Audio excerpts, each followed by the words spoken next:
Have you been looking for a new role-playing experience because of recent corporate overreach in your favorite tabletop game? Starfinder is one good option that you should consider. Let's discuss 7 things that you need to know before you start playing your first game of Starfinder. Starfinder is written and produced by folks over at Paizo, along with several other freelancers who they hire to do various writings with them. They are also the ones who are working on the new open game license. They are also the game company that has created Pathfinder, the other successful competition to Dungeons & Dragons. The first thing that you should know is that Starfinder is a science fantasy setting. It does exist within the Pathfinder universe, the Paizoverse, as many of the fans of the games will tell you. And before you ask, no, you don't need to be familiar with Pathfinder to play this game. It is its own separate individual entity. However, if you are familiar with the lore of Pathfinder, you will see that there is many things that you will be familiar with. When you make a character within Starfinder, they are not called adventurers, they are called Starfinders. This is a catch-all name for any kind of adventurer within space. Now, this is not to be confused with the Starfinder Society. Starfinder has a huge focus on exploration, on sandboxing. If you are the type of game master who likes to homebrew all of your content from planet-sized scale right down to the citywide level, this is a great game for you as it is designed for sandboxing. Now, this does not mean that Starfinder is lacking in things that you could incorporate into your own games, societies, corporations, guilds, as they would be referred to in some other games. Not to mention all of the well-established factions that you could plug and play into your games as well. I've devoted a lot of my channel to talking about the lore of Starfinder. There is lots here. You just sometimes have to go a little bit deeper than scratching the surface. Before we move on, if you are new to the channel, welcome to the table. My name's Nathaniel. I talk world lore around role-playing games, specifically within the Paizoverse and World of Darkness, but I am starting to branch out into other games. If you want to know more about the role-playing game worlds that you enjoy, this is the channel for you. Now, this game does feature 7 core species that you can play. Humans, Kasatha, Lashunta, Shirin, Vesk, Yosoki, and Android, not that one, there you go, are all of the 7 core races that you can find within Starfinder. Now, this does not mean that you are limited to just these 7 species. Starfinder does possess a very in-depth species generator among the other 120 playable species that exist throughout the Alien archives. This is a game about exploring space, finding aliens, being weird aliens. There is lots here for the creative imagination. The game also features 7 core classes, one being the Solarian. Solarians are masters of gravity. They harness it and bend it to their will. Mystics, the space mages, they are able to see the weave, cast powerful spells, and even tap into the divine. Technomancers are also magic users, but they specialize around technology and computers. The Operative, your intergalactic space spies, also known as a rogue in some other games. The Envoy. No one will champion your cause or be a better face to your party than an envoy. The Soldier. Nothing flashy, nothing fancy. They like guns and hitting stuff. And then, of course, we have the Mechanic. They love to fix things, and many times they have a robotic sidekick to do so, or maybe they have their own deck which they use for hacking into different computers. Mechanics are much less mystical in their approach to technology. They are much more analog. Now, at the time of this recording, there is a total of 13 classes for Starfinder. The biohacker is a mad scientist who likes to play with chemicals and genetics. The Vanguard is a tank. They literally function by taking kinetic energy, getting punched in the face, redirecting that back to their enemies. The Witch Warper is also a caster class. However, they are able to pull things from other dimensions. They can alter different realities. There is a multiverse within Starfinder, and the Witch Warpers can access it. We also have the Nanocyte. This is a class that can modify its body or do things with its body through tiny micro robots. Then we come to the Evolutionist. This is a class that can alter its body on a cellular level to be whatever it needs.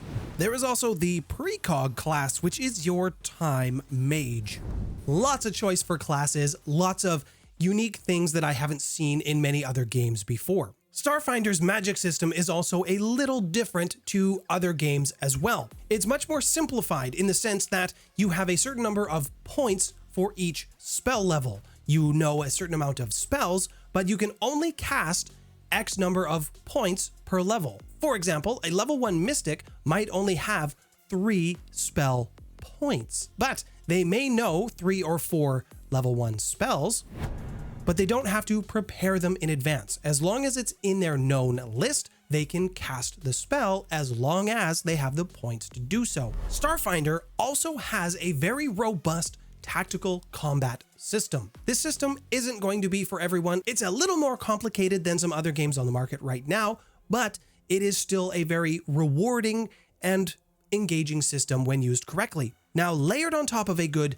tactical combat system for ground troops, you also have a good combat system for spaceships, so you could do something with dogfights. You also have rules for giant battle robots. It is completely possible to go full Megazord and destroy your enemies with giant battle mechs. It is written into the system. You can also do large-scale fleet combats if that was something you're interested in. You don't have to do any of these things, but if you choose to, the systems exist for you to do this.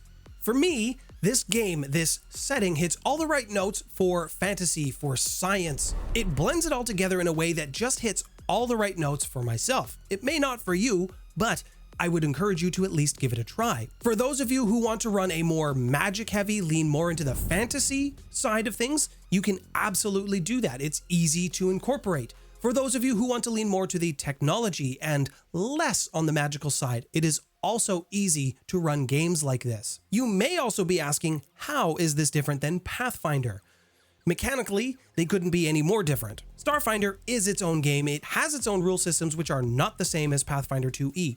It is within the same universe. Think about if you had taken Pathfinder in their history, turned the dial up for thousands of years in the future as if everyone had lived their lives during this expansive time, and society progressed. Now there's space travel and intergalactic flight. One other event that separates Pathfinder from Starfinder is something called the Gap. Essentially, when it comes to Starfinder, about 300 years ago, there was 1,000 years of history that just kind of disappeared. It just kind of stopped. And everybody at nearly the same time collectively woke up, but they had no memory of what they had been doing. No one knows why this has happened, but maybe that's something you could solve at your own games. Starfinder also leans into a little bit of 40K and the space horror genre, specifically referencing the drift. The drift within Starfinder is a separate dimension. It is a new plane of existence created by a machine god. Through this plane of existence, intergalactic travel, interplanetary travel happens fairly smoothly and fairly easily. Everything within the drift seems to be pulling towards the center, and it is rumored that there is a city of the machine god at the direct center of the drift. Something else we need to talk about that most characters would know: there is 2 main major empires, the Pact Worlds and the Veskarium. Currently, they are operating under a very tenuous alliance. The Pact Worlds is a collection of planets who have started to work together to form a union of sorts. The Veskarium is the space empire of the lizard people. They are a very warlike species, and they have conquered all of the planets within their solar system by force. I have loved Starfinder since I played my first game in it, and I know now that many of you are looking for other systems, other gaming experiences out there. If you're looking for something that still feels familiar to maybe some older versions of Dungeons & Dragons but isn't, Starfinder is a great option for you. It is a little bit more in-depth and involved than other systems on the market, but once you get the hang of it, it is a phenomenal, fantastic game. Now, if you are interested in learning a little bit more about the drift and the god who created it, I suggest you watch this video here. Thank you to all of my patrons for supporting me and the channel. All of your support is greatly appreciated. My name's Nathaniel. Thanks for stopping by, everyone.